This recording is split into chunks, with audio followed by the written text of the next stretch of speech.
तो बच्चों, आज हम इसमें बात करेंगे समांतर रेखाओं की कुछ प्रॉपर्टीज़ के बारे में, जो कि बहुत ही इम्पॉर्टेंट है। और आप इसको ये मैथ्स का एक ऐसा कॉन्सेप्ट है जो जीवन भर आपके काम में आएगा। तो बेसिकली होता क्या है कि जब दो समांतर रेखाएं होती है, समांतर रेखाएं क्या होती हैं? वो ऐसी रेखाएं जिनको कितना भी बढ़ा लो वो एक दूसरे को कभी भी नहीं काटेंगी। जैसे ट्रेन की पटरियां हैं, वो एक समांतर रेखाओं का उदाहरण है। उनको कितना भी आप जीवन में बढ़ा लो वो एक दूसरे को कभी भी नहीं काटेंगी। और तिर्यक छेदी रेखा क्या होती है? जो दो समांतर रेखाओं को काट के जाने वाली रेखा होती है। यानी कि इसमें ये और ये समांतर रेखाएं हैं और ये तिर्यक छेदी रेखा है जो इनको काट के जा रही है।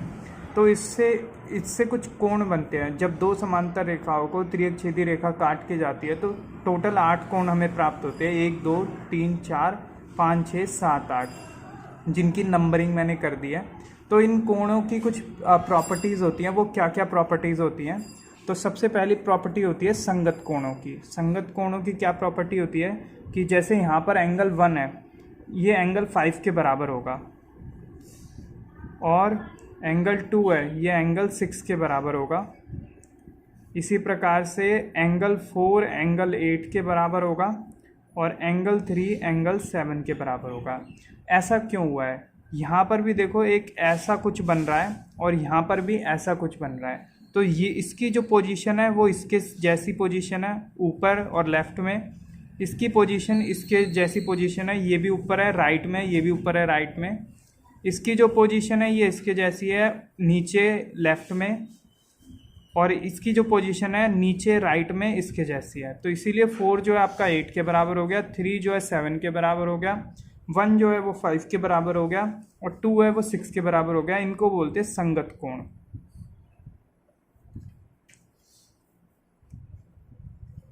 उसके बाद एक होते हैं एकांतर अंततः कोण। एकांतर अंतः कोण कैसे होते हैं? आप ये देखोगे यहाँ पर ये Z बन रहा है ऐसे करके।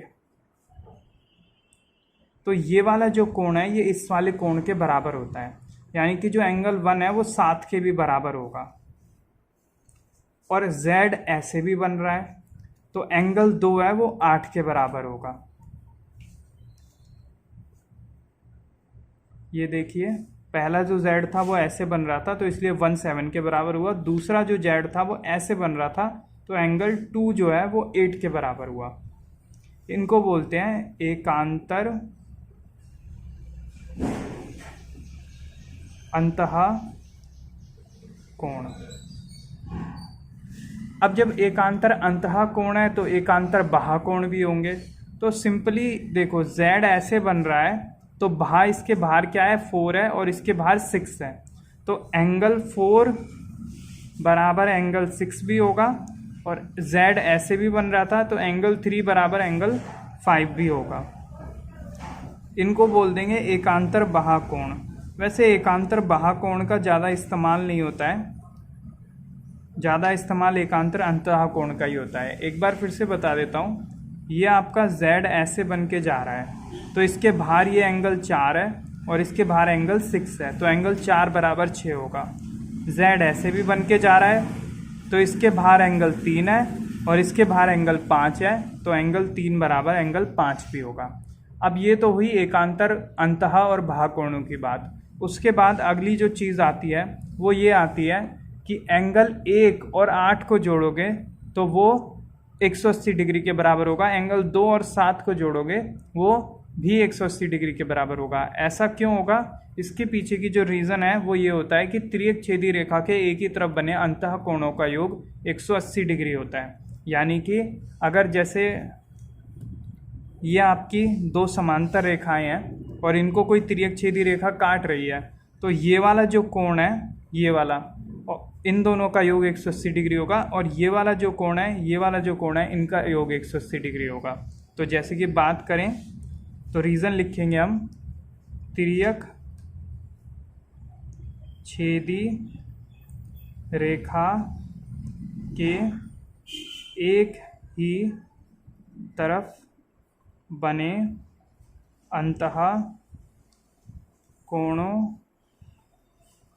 का योग 180 डिग्री होता है। ठीक है। तो इसके लिए अभी जो तिर्यक छेदक की रेखा के एक ही तरफ बने अंतःकोण कौन से, एंगल 1 और 8, एंगल 2 और 7। तो एंगल 1 प्लस एंगल 8 करोगे तो 180 डिग्री के बराबर होगा, और एंगल 2 प्लस एंगल 7 करोगे तो वो भी आपका 180 डिग्री के बराबर होगा। अब जब अंतः कोणों के लिए है तो बाह्य कोणों के लिए भी होगा, यानी कि अगर कोई दो समांतर रेखाएं हैं, उनको कोई तिर्यकछेदी रेखा काट रही है, तो यानी कि ये वाला कोण और ये वाला कोण, अभी अंदर वाले कौन से कोण थे, ये दोनों थे, तो अब बाहर वाले कौन से, ये दोनों, तो इनका योग भी 180 डिग्री के बराबर होगा, और इन वाले दोनों का भी योग 180 डिग्री के बराबर होगा। यानी कि एंगल 4 और एंगल 5 को जोड़ोगे तो वो भी 180 डिग्री के बराबर होगा, और एंगल 3 और एंगल 6 को जोड़ोगे तो वो भी 180 डिग्री के बराबर होगा। ये है एकांतर बाह्य कोण। तो बच्चों रीज़न आपको बिल्कुल यही लिखना है, बट यहाँ अंतः की जगह बाह्य आ जाएगा, तो अब मैं वो लिख नहीं रहा हूँ क्योंकि वीडियो खामखा लंबी हो जाएगी, बट आप समझ जाना। तो इसलिए बाह्य कोण में कौन से हो जाएंगे, एंगल 4 और एंगल 5 और एंगल 3 और 6। तो यानी कि एंगल 4 प्लस एंगल 5 करोगे तो वो भी 180 डिग्री के बराबर होगा, और एंगल 3 प्लस एंगल 6 करोगे तो वो भी 180 डिग्री के बराबर होगा। अब बच्चों दो कॉन्सेप्ट और बचे हैं इसके अंदर। एक कॉन्सेप्ट है आपका कि जब कभी भी आपका x बनेगा तो ये वाला जो कोण है ये इसके बराबर होगा, और ये वाला जो कोण है ये इसके बराबर होगा। इसको बोलते हैं ऊर्ध्वाधर सम्मुख कोण या शीर्षाभिमुख कोण। तो आप देखोगे यहाँ पर x बन रहा है और यहाँ पर भी x बन रहा है, तो यानी कि एंगल 1 बराबर एंगल 3 होगा, एंगल 2 बराबर एंगल 4 होगा, एंगल 5 बराबर एंगल 7 होगा, और एंगल 6 बराबर एंगल 8 होगा। इसको क्या बोलेंगे, इनको ऊर्ध्वाधर सम्मुख कोण या शीर्षाभिमुख कोण, दोनों में से आप कुछ भी बोल लो, बात आपकी एक ही है। उसके बाद लास्ट जो चीज़ बचती है वो बचती है रैखिक युग्म की। रैखिक युग्म क्या कहता है, जब कभी भी एक सीधी रेखा से एक बिंदु से कितने भी कोण बने या कितनी भी रेखाएं गुजरें, उनसे बनने वाले कोणों का योग 180 डिग्री होगा। यानी कि ये एक सीधी रेखा है, ये एक बिंदु है, इससे ये 4 रेखाएं गुजर रही हैं, जिसकी वजह से 5 कोण बनेंगे, 1 2 3 4 5। तो जब भी आप इन पांचों को जोड़ोगे तो 180 डिग्री आएगा। ये हमारा हमसे रैखिक युग्म कहता है। वैसे तो जनरली रैखिक युग्म आपका एक ही रेखा से ऐसे बनता है, जनरली आपको ऐसी फिगर दिखाई देगी रैखिक युग्म की, या फिर ऐसी कुछ फिगर दिखाई देगी। तो आप अगर इसमें ध्यान से देखो तो इसमें कई जगह रैखिक युग्म बन रहा है। जैसे कि अगर आप इस रेखा को देखो, ये सीधी रेखा जा रही है, इसके ऊपर ऐसे जा रही है, ये एंगल 1 है आपका और ये आपका 4 है, तो एंगल 1 और 4 में भी रैखिक युग्म बन रहा है। तो यानी कि इससे क्या समझ में आता है, एंगल 1 प्लस एंगल 4 करोगे तो 180 डिग्री आएगा रैखिक युग्म। एंगल 2 प्लस एंगल 3 करोगे तो भी 180 डिग्री आएगा, क्योंकि ये भी रैखिक युग्म बना रहा है ऐसे करके, 2 और 3। देखा जाए तो 1 और 2 को प्लस करोगे तो भी 180 डिग्री आएगा, क्योंकि वो भी रैखिक युग्म बना रहा है ऐसे करके। और 4 और 3 को जोड़ोगे तो वो भी 180 डिग्री आएगा, वो भी रैखिक युग्म बना रहा है। तो अब मैं लिखूंगा नहीं बच्चों, बट आप समझ जाओ, क्योंकि ऐसे करने से सब 180 डिग्री आएंगे, वीडियो खामखा लंबी हो जाएगी। तो ये देखो यहाँ पर भी अगर एक तरीके से नीचे वालों को गायब कर दिया जाए तो 8 और 7 में भी रैखिक युग्म बन रहा है, 8 और 5 में भी रैखिक युग्म बन रहा है, 7 और 6 में भी रैखिक युग्म बन रहा है, और 5 और 6 में भी रैखिक युग्म बन रहा है। तो यानी कि इन सबको जोड़ के 180 डिग्री आ जाएगा। ये बहुत ही इंपॉर्टेंट कॉन्सेप्ट है बच्चों। जब कभी भी आप लाइफ में मैथ्स करोगे, ज्योमेट्री करोगे, तो अक्सर ये इसका इस्तेमाल होगा। तो आप इसको अच्छे से समझ लें। एक बार पीछे से दिखा देता हूँ।